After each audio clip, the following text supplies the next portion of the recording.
Patrick Pelloux a écrit un bouquin, là, il me l'a envoyé, je le connais bien, on va pas se raconter d'histoire, et je trouve que alors là, j'étais hyper surpris, agréablement surpris.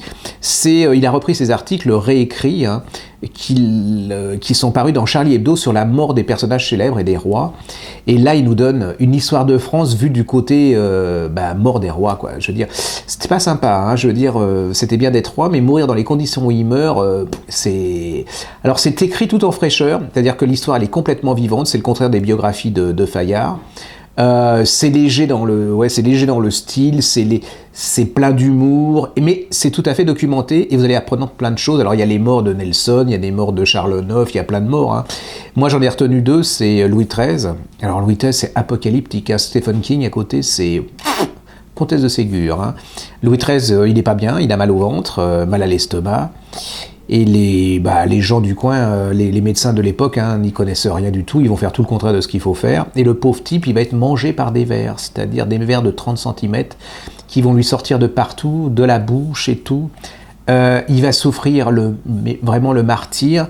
Il est alité, il sait qu'il va mourir. C'est lui qui va inventer le bassin. Vous savez, maintenant, quand on est allongé et qu'on a dans tous les hôpitaux, c'est Louis XIII qui est à la base de ça.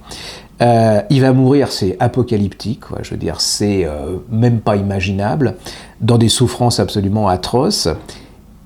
Et c'est vraiment hyper bien fichu, c'est-à-dire que vous êtes complètement dans... Vous voyez la médecine qui est complètement à côté de ses pieds, et puis vous voyez cet homme qui souffre malgré qu'il soit roi et qui peut pas grand-chose sinon, voilà, se mettre son âme à Dieu. Il y en a une autre que j'ai adorée aussi, c'est la mort de Voltaire. Alors Voltaire, c'est une sorte de John Wayne à perruque, hein. Il a emmerdé tout le monde pendant toute son époque, le roi, tout, mais il est comme tout le monde, il a 80 et quelques années, il va mourir.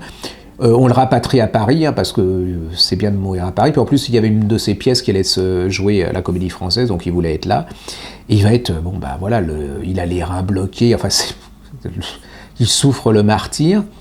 Et j'ai appris une chose, c'est que on le soigne pas dans son hôtel particulier, mais dans la cabane au fond du jardin. C'est un peu, vous voyez le truc. Il va être dans une espèce de petite guérite, de petite maison. On va le soigner de loin de tout. Alors tout le monde va s'y mettre pour prendre, vous savez, un peu de feu dans de lumière. Les personnes célèbres, ça fait bien d'être à côté d'eux parce qu'on parle de vous. Alors il agonise, hein, le pauvre, c'est une horreur. Il va mourir après X trucs, des traitements, enfin rien ne marche. Et là, vous allez apprendre qu'ils vont le découper, hein, c'est-à-dire qu'on va lui ouvrir le crâne, on va lui prendre le foie, enfin c'est une horreur. Il va se retrouver au Panthéon, et ce que j'ai appris, c'est qu'en fait, Rousseau et Voltaire ne seraient plus au Panthéon, parce qu'il y a des curés qui ont été vraiment offusqués qu'ils soient dans une ancienne église, et ils ont été piquer les corps.